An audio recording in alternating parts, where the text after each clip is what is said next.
have there it. you Here have we it. go. This is Roly. episode 1. Episode 1. Roly's Retro Room podcast. Thanks for having me on. This is a guerrilla style, but I think it's going to sound pretty good. Thanks to our engineer.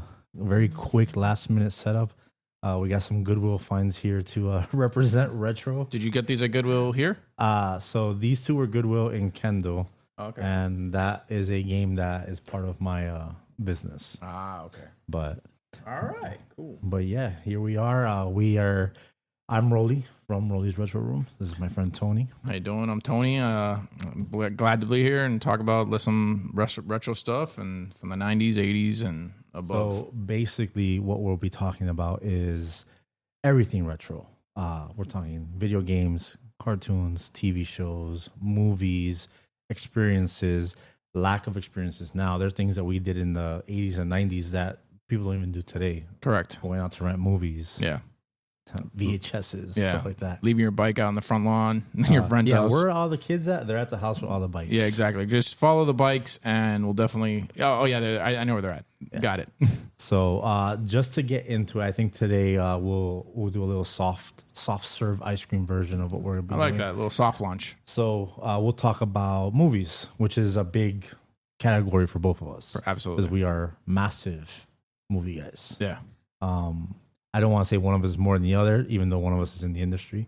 But I don't know, TV news, sure. Hey, you're behind a camera. I wanted to be a filmmaker. So yes, movies was my love, and I'm sure like you, our grandmothers took us to the movies. I think it was to babysit us. I couldn't remember, but I remember just getting dropped off, and it was here's $20. That's all you have, and that's really all you needed. Yeah. You could watch a movie, get food, go to the arcade. And that was it. Maybe get some food after. And then if you had like a few quarters left, you could call home. But I called collect. Because I wanted to make sure I used every cent I had 1-800 in collect. the arcade. Yeah, absolutely. I did the Spanish one, like I told you before. The 1-800-226-2727. And you would say what? Abuela told my mom to come pick me up. Click. Yep. That's it. Just click. But yeah, so I have here a list of some movie titles that we talked about. So first, we'll jump into the 80s. Let's talk about it. The 80s movies, these movies, to this day, we are having reboots. Absolutely. And sequels to movies that came from the 80s. Not to mention franchises. Yeah, absolutely. And I think Ghostbusters, for us, is like the ultimate. It became a franchise. Yeah. Not easily. When we were younger. And it wasn't planned to be a franchise. Like they made this movie and they're just like, this is going to be a one-off comedy movie. Dan Aykroyd wrote it with Harold Ramis. And they're just like, this is a one-off. Right. But then it was so successful. Correct. That they wanted to make a sequel. And then we got the two newer ones that came out recently. But yeah, it's crazy. All these movies that are coming out that they're either reboots or sequels. Not a lot of them are successful. No, not really. To be honest with you, I think the movie to me that is a direct sequel from the 80s that is, I dare say, better than the first one is Top Gun. Yes, I agree with you. That Top Gun sequel was like, I went to go watch this thing with my son, and we watched the first one. Mind you, we watched the first one a million times. Yeah. And he wouldn't pay attention. He'd seen it, but he didn't care for it because in the 80s it was more story, less action. You could put action in a movie, but like it was like the story had to be there. Yeah, there's a lot more storytelling in older movies than there are now. Now everything's oversaturated with CGI and what big name is in the movie and stuff like that. Right. So to me, one of the best. Sorry about that. Riku is a little scared. Yeah. One of the best, if not the best sequel, a direct sequel to an 80s movie is Top Gun. No, for sure. And I think he, at least Tom Cruise and the director, was kind of like, look, we're going to make this as less CGI as possible. Yeah, he wanted everything practical. How can we do this? They put 6 cameras inside of the camera rigs that he fucking came up with for that thing was crazy. Now the funny thing is, and I'm a super like bonus features on DVD guy. Yeah. Like I have to see every possible like behind the scenes thing. So there's like 4 like different videos of how he made all this stuff. And for the most part, he is a pilot, Yeah.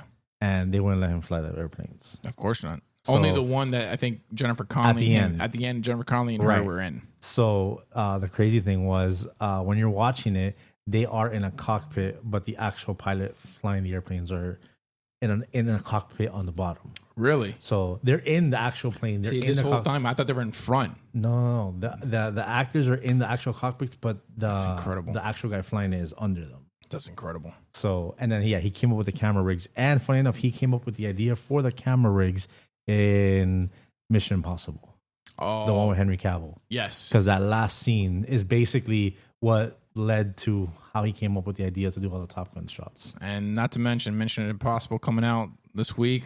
Oh my gosh. And supposedly This- that has the most insane stunt he's done yet, which is hard to say because every stunt he does in every one of them is ridiculous. Exactly. Like I think I saw him on Fallon last night, and what he was telling us is like, yeah, I was on this old plane. I wanted to walk like in the 1930s. You know these people that walked on the wings of the plane. I'm like, oh, you wanted just to do it for fun? Just I'm Tom Cruise. yeah, just I'm Tom Cruise. We're I'm just gonna trying to sprint about a mile and a half Yeah. at full speed, and then you gotta do some crazy. Every movie you could go back to it. The last 25 movies he's done, there's sprinting. a sequence where he's sprinting. yes. He's sprinting in Jerry Maguire. Yes. He's Yes, he is. the- In the that's right. In Jerry, back to the 90s movie. And Jerry McCarthy is running down the hallway of the stadium and just I'm like, he just has to be sprinting in some type of movie. Like I have to go back to like his artsy movies where like Magnolia and see if he's like running in those. I'm pretty sure he is. He probably is. Finds a reason to run in those movies. But yeah, 80s movies just they had this look, this feel. You can't talk 80s movies without talking about the big muscle guys. We got Arnold. you talking about Sly, Commando, Rambo, Dolph Lundgren. Dolph Lundgren. Oh yeah, Bro, all like those. these were the guys that were in all these movies, and like it didn't matter. Like those movies, script mattered, A little bit, but in that aspect, you needed some massive like shootout part, Absolutely. or something crazy happening where like they were like just fighting like a gaggle of dudes at like 1 versus 8, Yeah. kind of like this new thing that's going on now, the gorilla versus 100 Oh men. yeah. Let's talk about that was 80s movies. that was The main character is the gorilla. correct. He's fighting 100 men. guys in the damn movie. No problem. While smoking a cigar. While smoking a cigar. smoking a cigar. Baby, you go back to those movies and you look at, and it's funny, you look at Rambo 1, it's not nearly as much of a shootout No. than it is Rambo 2, 3, all that stuff, because you look at it, it's like, oh, they're talking about, I went back to it, I'm like, oh, they're talking about PTSD. Correct. Before it was something that was, it Right. was even talked about. That's Yeah. what this is about. And that's where you got the most acting out of Sylvester Stallone at that time, outside of Rocky. Yeah. But in Rambo, that was the first time he was, or the only time he was acting. yeah, absolutely. Because after that, it was a few lines, rip your shirt off, here's a gun, here's the freaking bullets, wrap them around Wrapped you, it around and just go ham. And I blame Arnold Schwarzenegger for that because I know the competition they Correct. had. He's like, yo, Schwarzenegger's in Commando over here, blowing shit up, smoking a cigar. Yeah. We have a character that could do similar things. All right, let's less artsy, more blowing up. And you could look at from Rambo 2 and 1 where he wasn't jacked up in Rambo 1, but Rambo 2, And he was jacked. He was fully clothed. He had his jacket. Exactly. He's like a wanderer. He's just there walking and stuff like that, trying to get through the city. And then just the guy got beefed at this guy. He thought he was like a homeless dude and start fucking with him. Exactly. And he took out a whole fucking police Exactly. station. A police town. Like, Yeah. I'm just going to take these people out. No problem. But yeah, those movies back then, like the 80s it was just a different genre. And the thing is, since most people grew up on those movies, in the 90s, it got elevated. They did go to the next level in the 90s. There was more of, I want to say, they did more investigation. They did more learning. So for instance, The Matrix. Yeah, you talk about the late 90s. Yeah. Yeah, is an action movie or a sci-fi action movie. Yeah. And these guys learned kung fu, all types of karate, just to do all those sequences and to work it on the wire work and stuff like that. Sure. Versus you're not going to tell Sly, hey, I need you to learn kung fu and we're going to put you on these wires and stuff like that. He's like, get the stunt double. Yeah, just get this. I'm here for the bicep picture. I'm here for when I have to rip my shirt off. The one-liners. You know, yeah. The Demolition Man, the king of one-liner movies. What would it be? Oh my God. Everything is like, is it cold in here? Is it just me? Don't lose your head. Like, it's just all these things they say in those movies. No, they're Simon crazy. Says. Yes. Like the one-liners are great. I think one of my favorite one was probably in Total Recall.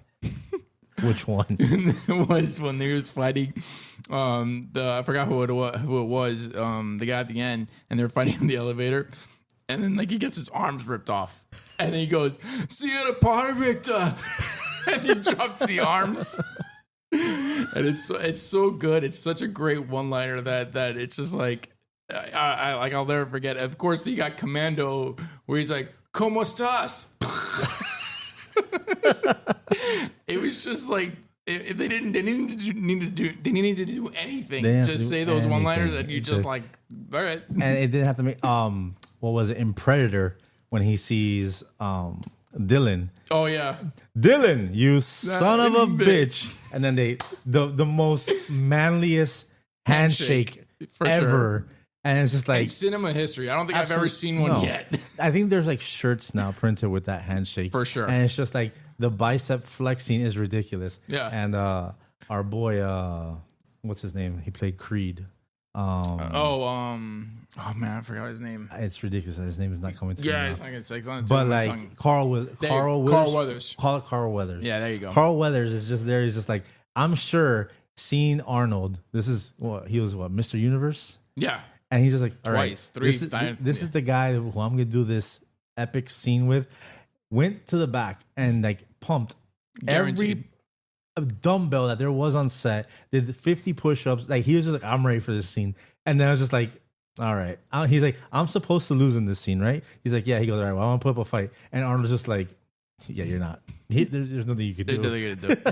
I still love the story about him and Jesse Ventura in that movie. Oh my God, yes. Where he's like, oh yeah, I made it seem like, Jesse Ventura had bigger arms than I. And it was the whole thing. Arnold was behind the whole thing. I'm like, come on, of course it was Arnold, of course. But that's like the testosterone in that movie was in. And the funny enough, I remember watching that movie. I was like, man, this is like just, you go back to it, you're like, this is full of testosterone. And the only time the second movie that it's ever done with me, it was actually in the 2000s, was 300. Where you see it like, this is like full testosterone mode right there. It's like every guy there. It's like, I think one of the things they said, like, they'll have a baby, and if they deem the baby's not going to be like manly enough or strong enough, we're just going to toss it. Yeah, we're just going to toss it over. It's like, we just toss babies. This is what we did. This is how we did it back then. But man, that's those were the 80s movies. Massive testosterone driven. It was movies. The action in those movies back then were just ridiculous because there wasn't like the fight sequences. If you watch them, the choreograph that they use for those things were like solid punches. Yeah. The most iconic punch of an action movie to this day to me is the Indiana Jones punch. Oh yeah. The Indiana Jones punch is to this day to me. Every time I watch it, it's just like and I would play fight as a kid and I was making that noise. Of course. I think that noise is like instilled in 90s kids. I don't see kids hearing that noise. Like that was that punch. You're like, that's what the sound they made in the movies. And it's just like it was instilled in us, and that was what a full fist of pure muscle swinging a fist at your face. That's the sound that it would make. And these dudes, again, like you had, I don't know how your father's build, but my father's build was he was 5'7" and he was like this. Right. And I'm just like, okay, my dad's like the toughest guy I know. Then you watch Arnold Schwarzenegger. You're like, Sylvester Stallone is like, so my dad's not the toughest guy. No, definitely not. I think I love my dad, but yeah, when I see those, you're like, oh my God. And of course you go back to like Terminator, where you just see how jacked he is. You're just like, dude, what the hell? The first scene, the dude's naked. Yeah. and he just fucking goes and like he just takes the guy. First of all, the fact that the first guy that he robs for his clothes, that the clothes are gonna fit him, I'm like, first that. I don't know if that's There's gonna fit him. there's the first bit of movie magic we get. I Not guess. the teleporting, not the electricity. The fact that the first guy that Arnold Schwarzenegger, even though I think he was scanning the dude. Yeah. No, I don't think it was gonna. I think it was gonna be a little short or something like that. Yeah. But somehow movie magic fit him perfectly. his perfect So, size 12. do I think they got it right in part 2? Yes. In part 2, I'm like, okay, this I can believe. Yeah. This I can believe. Which ultimately, you want to talk about sequels right there. Best sequel. To me, I mean, of all time. I mean, Yeah. I don't even count the other movies. That's how. I mean, for me, it's just part 1, part 2. After Judgment Day, I tell myself this isn't just an alternate universe. Yeah. Because there's no way you could have such a good start, an amazing sequel, and then it just falls so Harsh. bad, so bad. Oh, even you couldn't even bring in Lyndall Hamilton back in, and I was like, no, I'm sorry, you can't do it. And that goes to show you, those were sequels to an 80s and then a 90s movie. And I Yeah. believe that third one came out in the 2000s. Yes, Right. Yeah, the third one came out in the 2000s, And where then- they killed off Sarah Connor, Right. and then they brought it back. I was like, okay, I can't. And keep then up with this. Again, we're back to the reboot, or not a reboot, but they try to continue the same story Yeah. with the one with Christian Bale. Yes, they did. And what I didn't, first of all, I didn't like that. That movie I to didn't me either. was trash. I didn't either. I didn't like it. But what pissed me off the most about that movie was that they canceled the TV show. I don't know if you ever watched the TV show, the Sarah Connor Chronicles. I did not know. Watched that. That thing was great. Really? And they canceled that show because they didn't want it to influence or interfere with the movie. So you can't have the same license, one on TV and one in the movies. Okay. So they said, okay, well, we're going to end the season of Sarah Connor on a freaking cliffhanger. No resolution. And the movies, we're going to continue everything with the movies. And we lost because that show was doing really good. Funny enough, I own it on DVD. Okay. But I think it's streaming. You might be able to find somewhere to stream it. All right, I'll but check it out. definitely, it's definitely worth the It's watch. worth it. Because essentially, Sarah Connor survives, Yeah. and they pretty much get her, and there's a whole storyline, and I don't want to ruin it for you, but No, that's okay. I'll check definitely, it out. definitely look into it. But again, something that stems from the 80s. Correct. So another 80s movie that to this day I watch every year, Die Hard. Christmas time. Christmas movie. It is a Christmas movie. Everyone, for the most part, will agree it's a Christmas movie. I know Bruce Willis has gone on Record. what was it? It was I believe it was his his roast. roast. Yeah. His roast is where he's like, it's not a Christmas movie, and it's just like, I don't think you are the authority to say this Yeah. if it is a Christmas movie or not. Every year at like 10:45 or I think maybe 10:30, I start it. Yeah. I put it on. My son will be there with me, and on the 24th we put Die Hard, and we go. That's the last thing we watch before we go to sleep. And every year, and like I post it every year. To me, that is a Christmas movie. It takes place during Christmas. Yippee-ki-yay, motherfucker! Like Yeah. that is That's it. That's Hans Gruber Yeah. falling off the building. Mhm. So I mean, it's there, and that's you got the big three. You got Arnold, Stallone, Willis, Yeah, and Willis are like Willis right. Which as an action star. which was not welcomed. They had to. I think they said that some of the promo stuff they had to make the posters and take his face off of it and just put the building. Yeah, it looked just like an Tower Inferno or Yeah, something. Yeah, a it's something. building on fire and just said Die Hard. Yeah. And it said Bruce Willis, but like I believe the cap, the font of it was like so low. Oh, I'm sure. And they're like, yeah, no, we gotta take his face off because they're not gonna believe that this guy from Moonlight. Moonlight, a comedy show, Yeah. is gonna be the action hero. Yeah, And they're asking, why didn't you get one of the top guys? You Yeah. know, Sly Stallone or Arnold. The other action movie, which funny enough, that came out in the 80s, that had a comedy person. Yeah. Is one of your favorites. One of my favorites, Michael Keaton, Batman '89. And we know how that went. Oh boy, and it's funny. It's funny enough because I think one of my ideas is I always wanted to be a screenwriter, but one of my ideas was because I read a story. Because nowadays you want to watch a trailer, boom, the trailer's out, it's on YouTube, bam, boom, boom, boom. Correct. '89, that didn't happen. No. So when it came out that Mr. Mom was Batman. Yep. It almost had the same frenzy of anger as Heath Ledger when he became Joker. Right. Oh, almost. And I remember, I'll never forget it. I was one of those people. I admit, I'm like, Heath Ledger. The 10 things I hate about you, guy. The 10 things I hate about you. Brokeback Mountain, great in that. Now I look back on it, I'm like, actually, he did a really phenomenal job on that. But then I'm like, wait a minute. Why? I don't get it. And then you see that first picture. That is a direct correlation to '89 Batman. Because they were like, all right, we're going to shut the critics up. When he was in front of the Batmobile, people were like, okay, all right, we'll take it. Well, it was a complete tonal shift. Yeah. Because previous to that, you had Adam West. Yeah. And it was this campy. The camp of the camp. Yeah. Dancing, disco, or 60s vibe. Like it was just campy, fighting a shark.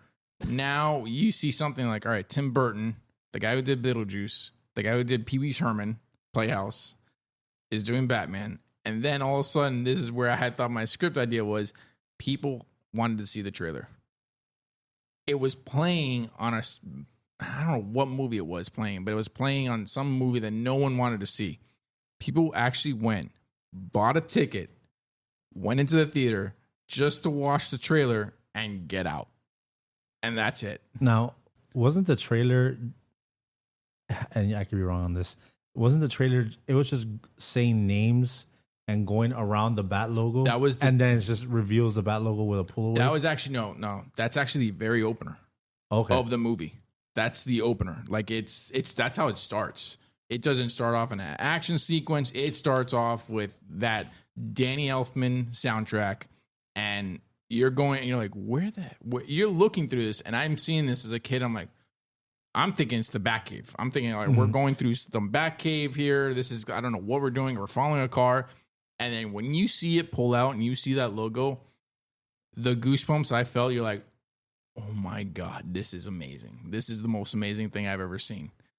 And I got to give credit. Batman '89 is still in my heart. You know, Michael Keaton, he Mr. Mom, nailed it. And that's another thing, and we'll touch on that in another episode, is the incredible scores of movies from the 80s and 90s. Yeah. And I think the only thing we can kind of say that we have in this age would be the Hans Zimmer. Yeah, I would say so. I say Hans Zimmer would be the one that's making the scores these days that kind of stay with you. Granted, they're very ominous for the most part, because you think about Inception, obviously The Dark Knight, stuff like that, and The Man of Steel, right? So and Warner Brothers properties, something like that. But then you go back to the first takes on these, and you have John Williams doing Superman, of course. And then, like you said, we had Danny Elfman doing Batman. And not to mention, Hans Zimmer was in the 90s. He had done some stuff in the 90s. I can't remember. I couldn't remember he had done Lion King or not. I think he had done Lion King. I don't know. I'll have to he did the sound. He did the soundtrack. He did the composer, not the soundtrack. Like I think the soundtrack was, part of that. And again, that was something in the 90s that they did. And again, I go back to Batman '89. Because there was a confusion. It was like, okay, we have Danny Elfman doing the score, and then we have Prince doing the soundtrack. Right. So you had two different albums. Correct. So you had the Prince soundtrack with the same logo, right? And then you have the Danny Elfman album with the that iconic Batwing on the moon, and you're just like, wait, which one do we buy? They both did great. They both did amazing. There's no way you're not going to do the Prince album in the 80s. You're not. Like, you're going to do the Prince album. Correct. And then I don't know like how you feel the first time. I'm just hearing that music at any given point in time throughout my day. I'm just like, okay, if it comes out on like on my playlist in my car, there's no singing to whatsoever. Yeah, let it play. No, let it play. Because it's so iconic. It is. And again, that has to be its own episode. But like you have all the John Williams ones. Yeah, because for sure. I think he just has the like the basically the tone of every song from every iconic movie from the 80s and the 90s. For sure. From Superman, Star Wars, Jurassic Park, Indiana Jones. Like what doesn't he have? Of course. What hasn't he touched? And like this dude, like, yo, he has touched every movie that From has the 70s. that is iconic in like our era of growing up. Absolutely. So For it's sure. just, And it'll pimp. Once you hear it, it'll transcend you back to where you were. correct. The moment you saw it, the first time you saw it. Jurassic. Every time I hear the Jurassic Park song, the first thing I think about is the commercial. Yeah. That I saw, and I was just like, and I want to say like as just like every kid in the 90s, I think we were all fans of just dinosaurs because dinosaurs were just fucking awesome. Yeah. And there were things that we had on TV or in movies, and the dinosaurs were kind of cheesy looking. We had the show dinosaurs, Right. where it was like the animatronic kind of thing, Yeah. how the Ninja Turtles looked and stuff remember. like that. Then you had like claymation versions of dinosaurs. Not and to stuff mention like the that in Land movies. Before Time Land Before Time gave us a little trauma there. But then this was the first time it almost looked real.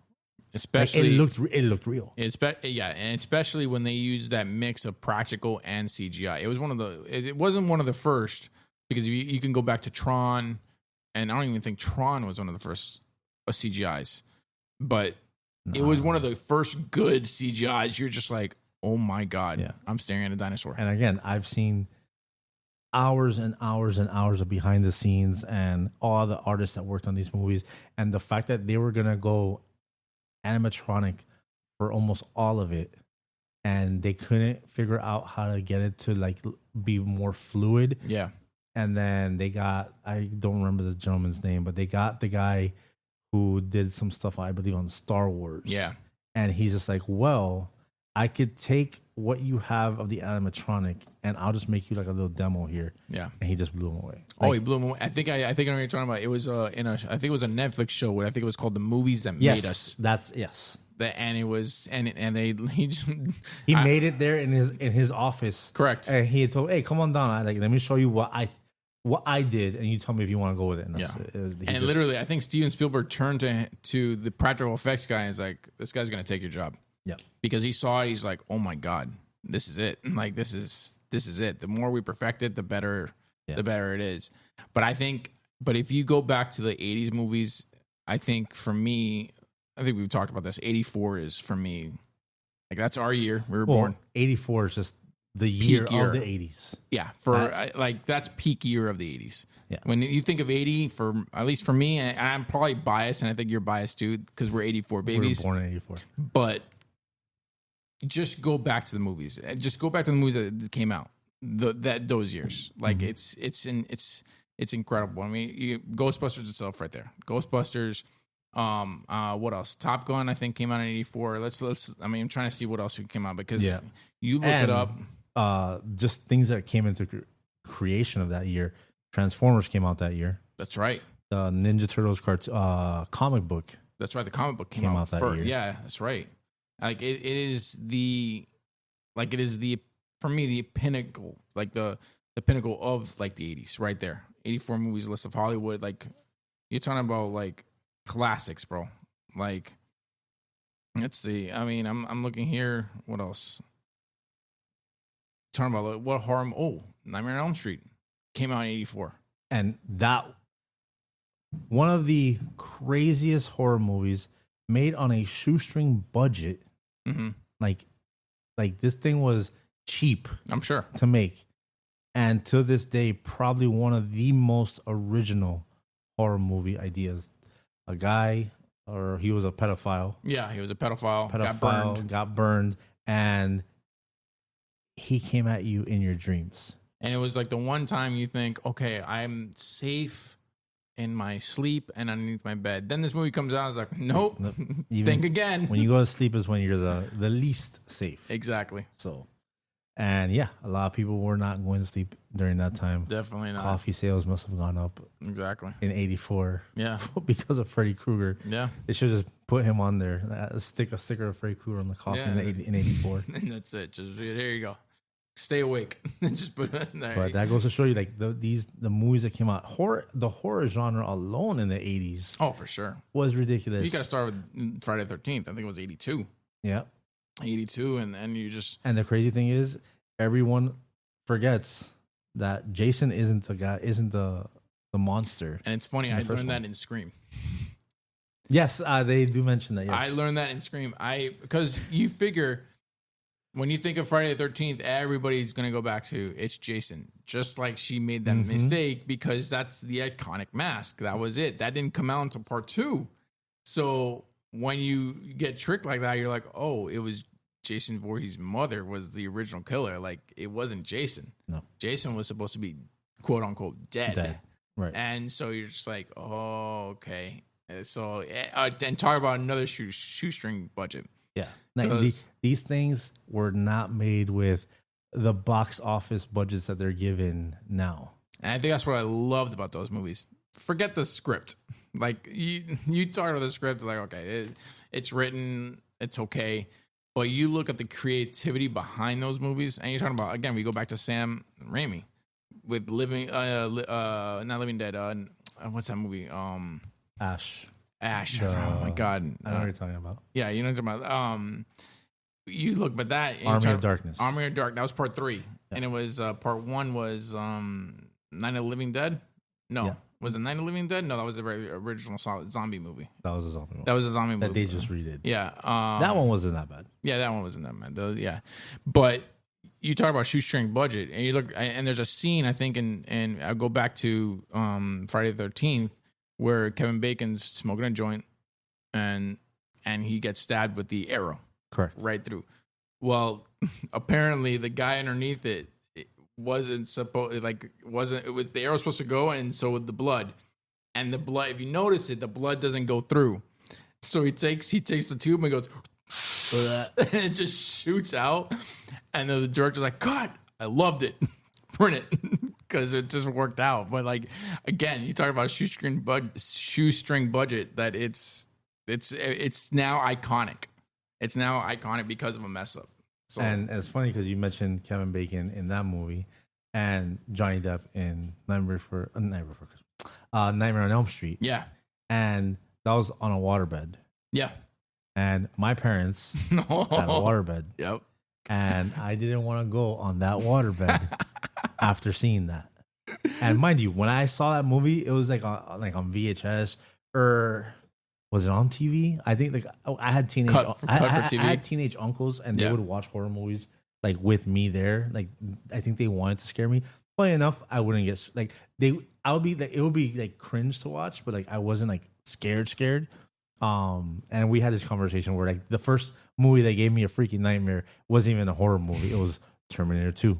It was freaking T-1000. Of course. But that fucking scene with Johnny Depp on the waterbed, that stuck with me because I would literally go into my parents' room, jump on the waterbed with my brother, and we'd be there. And then it was just a sound. Yeah. The slushing around of the waterbed. That I was just like, you know what? I'm gonna go ahead and it's that iconic scene where he just gets sucked in, and then this blood just shoots up, which I think they shot upside down. Correct. Which is great for practical effect. You're just like, oh my! Like, I didn't see anything like that. I think the closest thing was The Shining, where the blood came out. The elevators came out of. Like, you look at that, you're like, what the hell did he do to him? Like, I'll never forget. And of course, you're talking about horror movies in the 80s.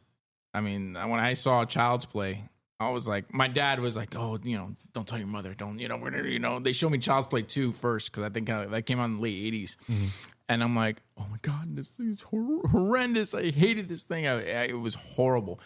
I go back on it now. I'm like, this is the funniest thing I have ever seen in my life. Like, so the funny thing with me and Child's Play, I wasn't a fan of it growing up, was like and I appreciate it now because of what it is. And when I watched it as a kid, when you're a kid, you have one perspective.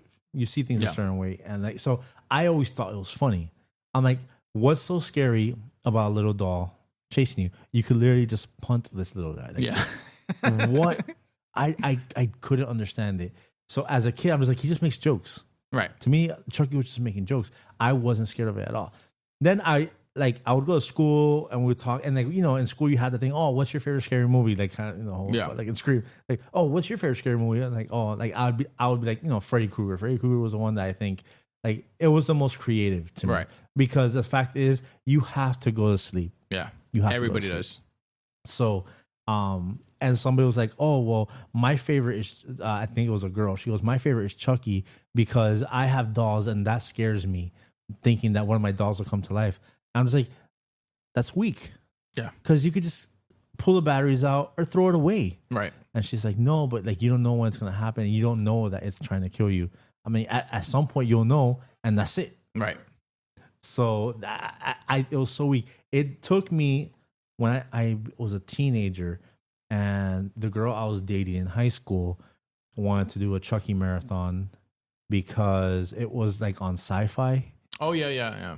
They did like all the Chuckies because Bride of Chucky was coming out. Okay. I think that's the first one that has Jennifer Tilly in it. No, was it? Is it Bride of Chucky? No, it was, what was Whichever one came out in 98. Yeah, and I think Jennifer. My interest was Jennifer Tilly. Every guy's interest in the 90s was Jennifer Tilly. I didn't care for Chucky. I cared for Jennifer Tilly. Everybody, let's just be honest. So, yeah, we had to go see it for Jennifer Tilly. So I was like, okay, yeah, we'll watch these movies. And then as I'm watching them, I got it. As a teenager, I got why those movies were good, right? Or why I can enjoy them. As a 8-year-old, I was like, you never got it. It's stupid. Right. It's just he's being funny. Yeah. It was comedy to me. While yes, it was comedy. It was funny. As a teenager, I could understand the lore, if you will. Right. He gets like a possession of a doll. There's a curse, and you can understand the batteries. Well, apparently, you don't need batteries. Correct. Especially that one scene where she's changing. She flips him over and she goes to check his battery, and all of a sudden there are no batteries, and his head turns and is like, "Hi, I'm Chucky. You want to play?" Right. I was like, now, here's the part that gets me with that. While that is creepy, yeah, right. During that time, when I was watching all these Chucky movies, and we're gonna watch, I believe it was Bride of Chucky, or the one before that. I had just gotten that girlfriend a Furby. Oh my god! And those things move and make noise all the fucking time. So you could literally just be there in the room. At that time, I think we were just like hanging out, and we had like the box on TV. Oh, yeah. It was just playing music. I think we were doing homework or whatever. And all of a sudden you just hear zzz, zzz, zzz. And I'm like, the fuck? And she's like, oh, that's just a Furby. I go, it just moves like that, like randomly. It's like, yeah. I'm like, and that doesn't freak you out? She's like, no, it's a toy. I go, all right, this is coming from the person that just made me watch all the damn fucking Chucky movies. And you're just fucking cool that this toy is just there, just scoping out everything. And it's nothing to you. Like, oh, it's just a movie. I'm like, yeah, it is just a movie. I got up, took the fucking batteries out. Yeah. And I would have done the same thing. And I'm just like, all right, I'm safe now. And then in my head, as I sit down, I was like, if that shit moves after I took out the batteries, I'm punting this motherfucker out of here. Just out of the window. This shit is gone. We are campfiring this motherfucker right here. And they had those creepy eyes, bro. Everything. I was just like, dude. So again, 80s movies. It's just the level of creativity. That's what I think what I loved about with the stories, and two, again, I think the main topic of all that was just how creative they were for just the horror part. Yeah, because you literally didn't have a crazy budget. This was the first time people were doing these things. Yeah. So you had to come up with these crazy rigs, turning the room upside down to show all that blood coming out. Like it was just a different time. And granted, there's a ton of other movies you could talk about absolutely from the 80s, and it's just they're so iconic. We haven't talked about all of them. No. But we'll jump into the 90s now. Yeah. So the 90s took everything that it learned from the 80s Yeah. and said, all right, let's build on that. Yeah. So action sequences got bigger.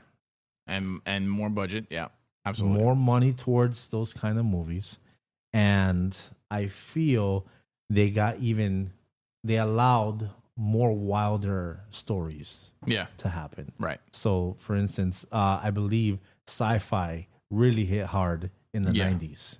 Yeah, absolutely. And I think you can pinpoint it back to, I want to say Judgment Day. I mean, like Judgment Day right there, as action that was, it was almost also a sci-fi movie. Yeah.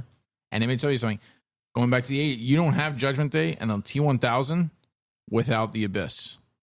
Absolutely not.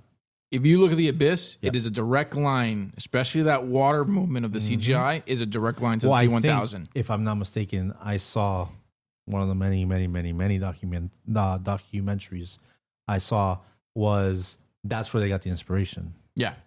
James Cameron said that he got it from the water, Abyss. from that water scene where it was like, and I remember going back because I saw Judgment Day first before I saw the Abyss.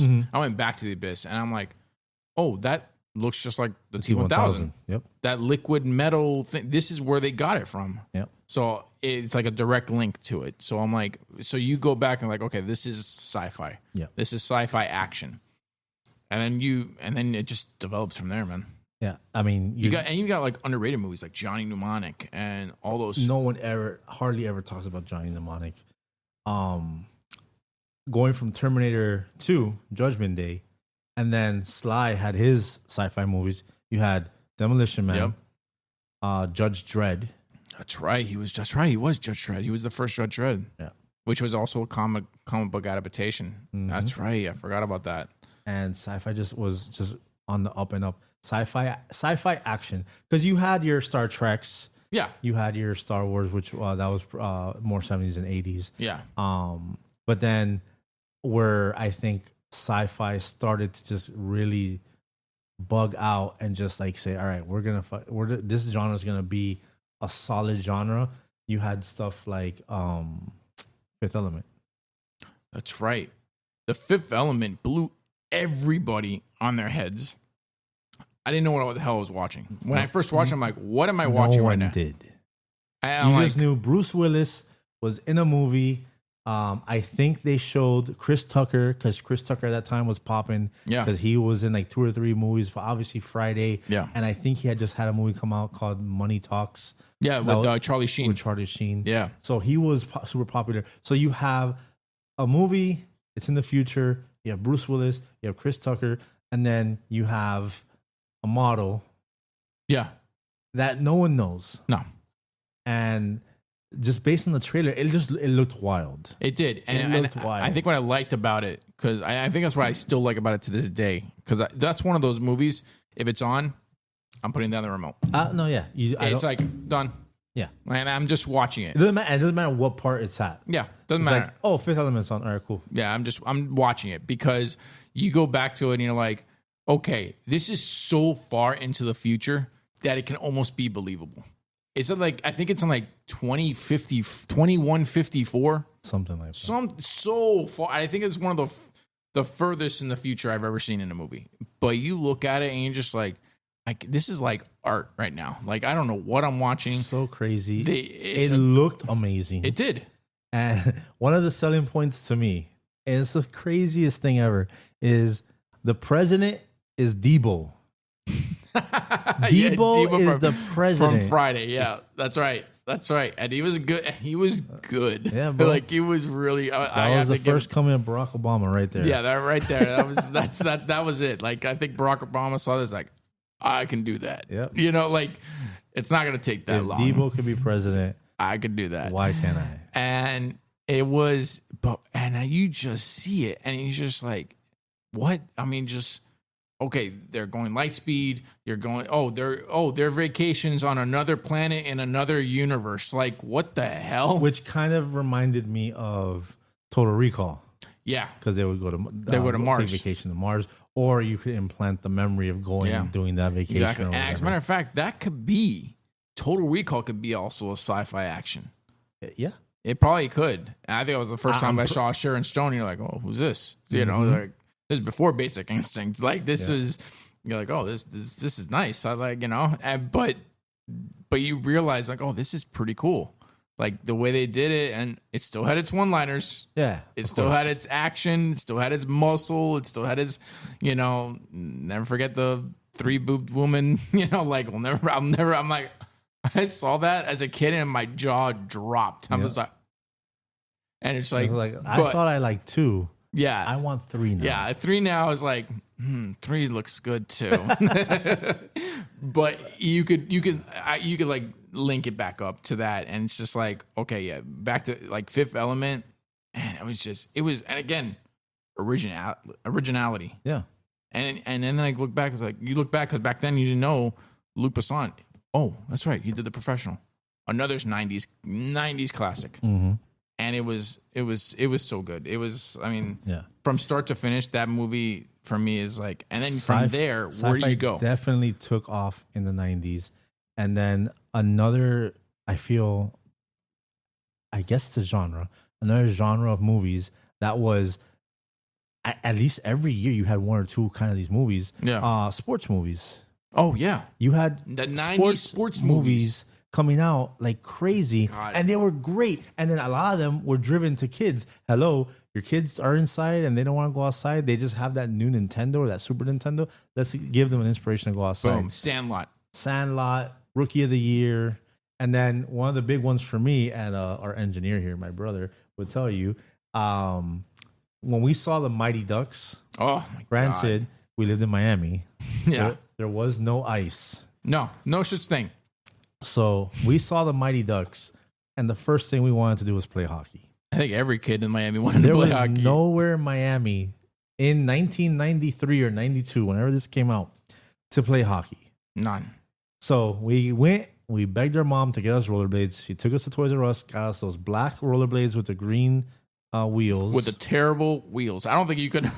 You could only use those at the roller rink. At the roller rink. Why? That were good. Because if you're trying to skate on the freaking sidewalk, all you hear was clack, clack, clack, clack. That's it. They wouldn't roll. So, but no, my I think my uncle was like, I can fix these for you. I'm like, oh, awesome. And he just greased the shit out of the bearings? Out of the freaking bearings on those things.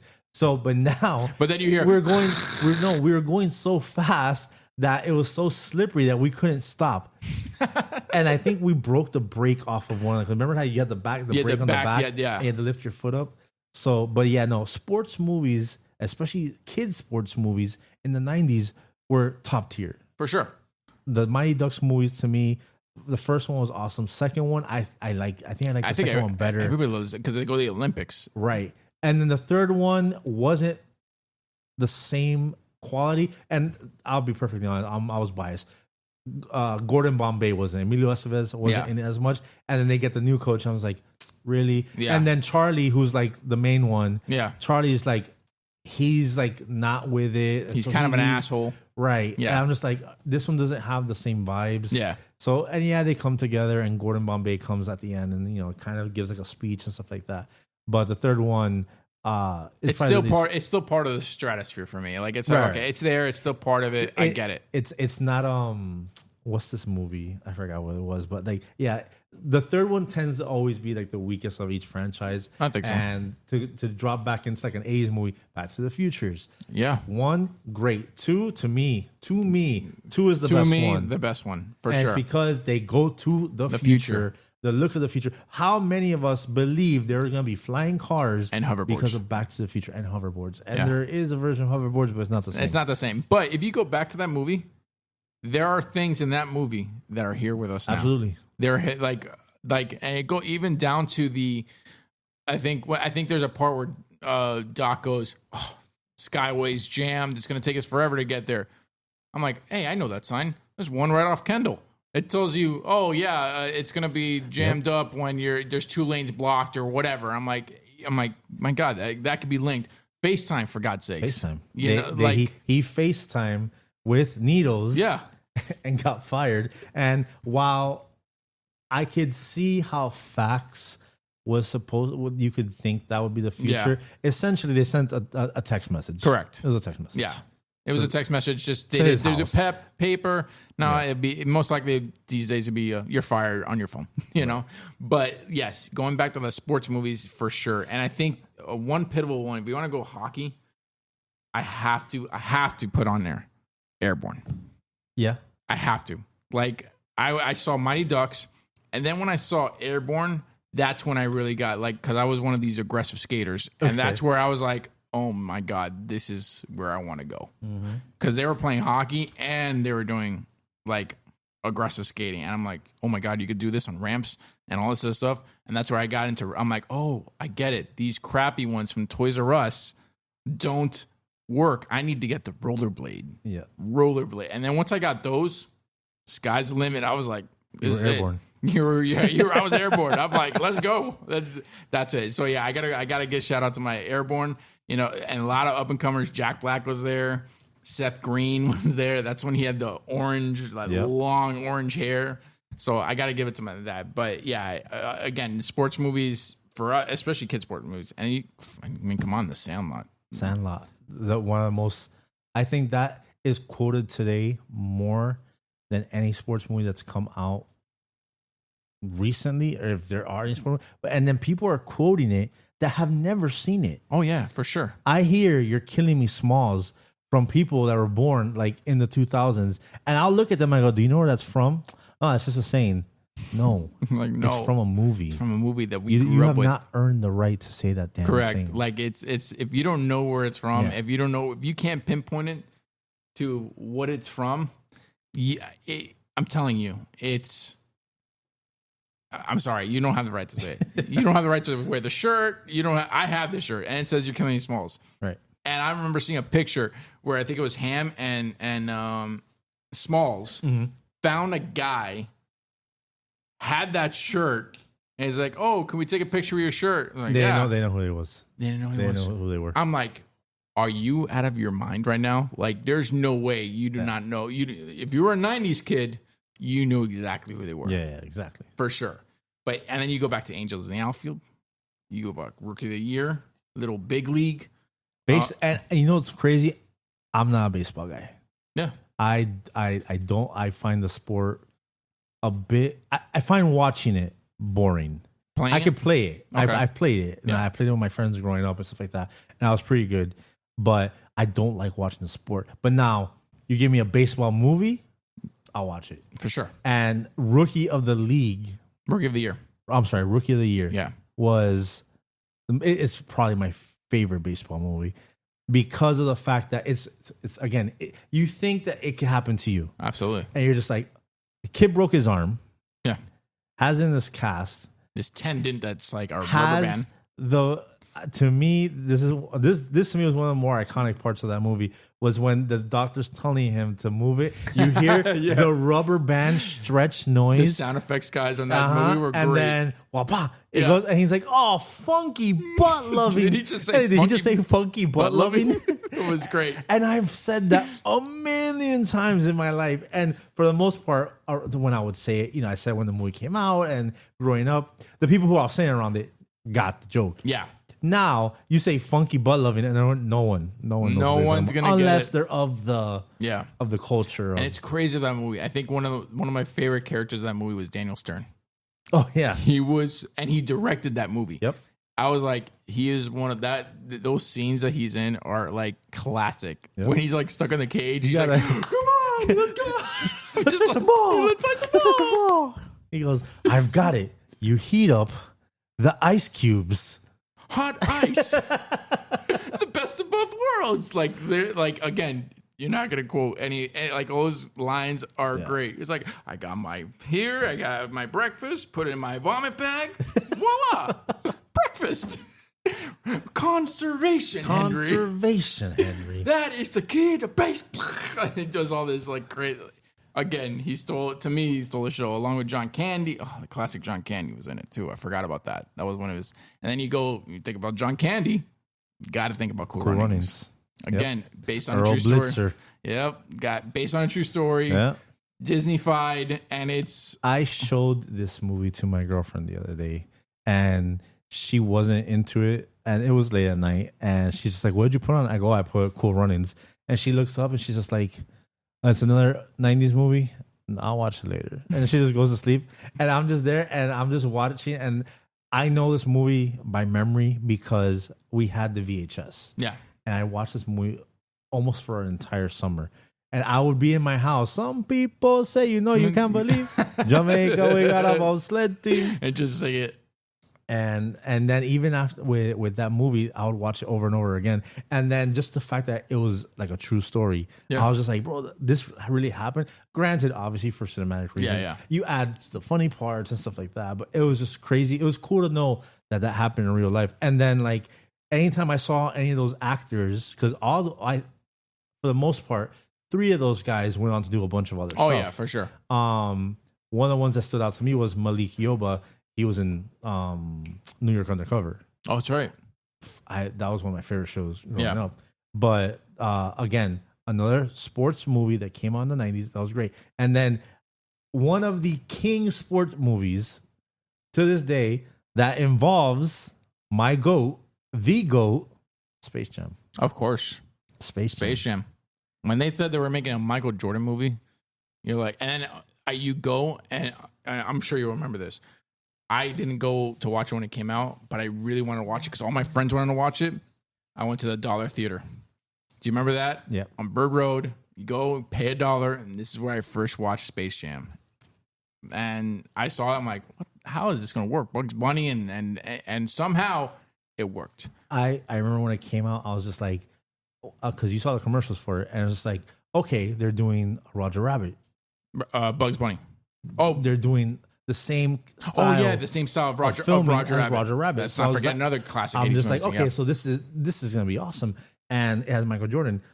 The funny thing about me when I went to go watch it for the first time, I saw it on a field trip from school. Oh, nice.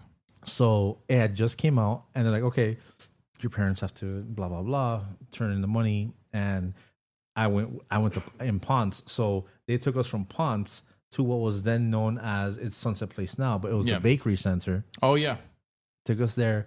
We saw Space Jam, and I was like, the whole time I'm just like, yo, this is great. Yeah, this movie is incredible. It's Michael Jordan, who was everyone. Doesn't matter where you lived as a kid. You went for your team. I was a Heat guy. I loved Alonzo Mourning, Tim Hardaway. Just that, like I was a Miami Heat kid growing up. But Michael Jordan was Michael Jordan. Yeah. That was the GOAT. That guy he was basketball. Yeah. And the fact that now there's a movie. Yeah. So Bugs Bunny. That thing was just so great. And then you have everything promotional for it from McDonald's. Oh, the McDonald's and I toys. wanted everything from all that those movie. McDonald's toys. I were wanted great. the jersey. I wanted the Happy Meal toys. I wanted the doll. I wanted all the stuffed dolls in my room. Yeah. Of the figure of the characters. And I think I only ended up with one. I think it was Taz. I had a Taz Space Jam thing. But Space Jam, another sports movie, and you fast forward to the 2000s. Even now, we're not getting sports movie of that caliber. We're getting biopics. That's the thing. I think it's a biopic. That's what we're doing. We do get biopics, right? And the biopics are good. I'm not gonna lie, they're good. Some are good. Some are good. I enjoy the biopics, but it's not the same as it was when we were growing up, and even as adults. Like a sports movie I saw as a late teen that is to this day one of my favorites. The Replacements with Keanu Reeves. Oh yeah, I fucking love. It's a great movie. Love that movie. Yeah, it's a movie about an NFL team using replacement players, and it's funny. Yeah, it has heart to this day. When I opened my Instagram, everyone's doing quotes and stuff like that, and doing all these like very inspirational quotes or motivational quotes or whatever. And my Instagram, since I opened it in 2012, is a quote from that movie from Keanu Reeves in the last huddle that they have. And it's just like that's how much that movie has stuck with me. Right. It's pain heals, chicks dig scars, glory lasts forever. It's a great one. And it came from The Replacements. Of course. It's a great quote. And I think that still qualifies. I think that movie came out in 99. Yeah. I think that is still a 90s sports movie. But yeah, They just don't make them. They don't make them like they used to. No, I know I sound old as a 41-year-old, but let me tell you something. The 90s was a generation that you were just like, you had it all, man. yeah. There were a lot more risks being taken. There was Not a cell phone in sight. no cell phones. It was all about the moment. Yeah. You were experiencing what you were experiencing right then and there with who you were with right then and there. And when it comes to movies and this stuff, it was more of who had the best idea versus how much can we profit off of this movie. Profits have always been in the movie business. That's always been the thing. We're going to put money into this movie to make money. But at that time, it was more about what's the story you want to tell versus how much do you think we could actually market this? Yeah, for sure. So, and I think that's what it boils down to, man. And people, people that are born in 2000s and up, they're like, we don't understand why you're so obsessed with the 90s. I'm like, I hear it all the time. You just had to be there. I hear it all the time. It's just like, oh, you guys are so obsessed with your childhood or with nostalgia. Your generation specifically is the one that you guys obsess about your. It's like, yo, you had to be there. You just had to be there. You had to be there to experience and it. I'm young. I'm young at heart. I'm like, I go places and I give current culture a chance every chance I get, even in gaming. Like, I play one video game right now that's a current video game. I play Call of Duty Warzone with my buddies, and it's a first-person shooter that stems from games I played in the 90s, GoldenEye, Halo. Yeah, like it's just giving me a version of that. But in my retro room, I have my CRT with all my retro consoles, and I'm playing that more. Yeah, because it's just more interesting. And just for the fact, the other day, for the first time ever, I beat Aladdin for the first time on Sega Genesis. One of the hardest games. And I beat it in like in 45 minutes to play as a kid. Yeah. And I mean, how many controls did you break trying to beat that one and Lion King? Lion King. Lion King, I don't think I have it. I've never beat it. That one. That's gonna be the next one I try to beat. Where you just you start over. That's it. But this is basically what the podcast is gonna be. This one was a little more like a lot more unscripted, just for a little more free flow. Yeah. But we talk about some movies and stuff like that. But yeah, man, I look forward to doing this with you. Me too, having man. some more of our buddies on here for sure. Talk about certain things. Like I said, we'll touch on movies, gaming, toys, show, and we'll culture, fashion. Yeah, we'll do it from the Miami experience, I think. Yeah. Because I think it's a little different than what... I think we digested the 90s culture a little bit different than the rest of the world did, because Miami is its own thing. And absolutely. Like, people ask me all the time, I live in South Carolina now, and they'll hear my accent. First of all, I'm told I have an accent. I don't even know I have an accent. Yeah. And they're just like, oh, where are you from? Where's your accent? I'm like, oh, I'm from Miami. And they're like, Miami? Oh, you mean Florida? I go, no. I'm from Miami. Miami is its own thing. That Florida man stuff that you hear, that's not us down there in 305. No. That's everybody else. Yeah. But yeah, no. We will definitely be diving into those things. And yeah, man. And thanks for having me on. I appreciate it for the first episode. Hey, this is our show. For sure, man. Thanks, man. All right, man.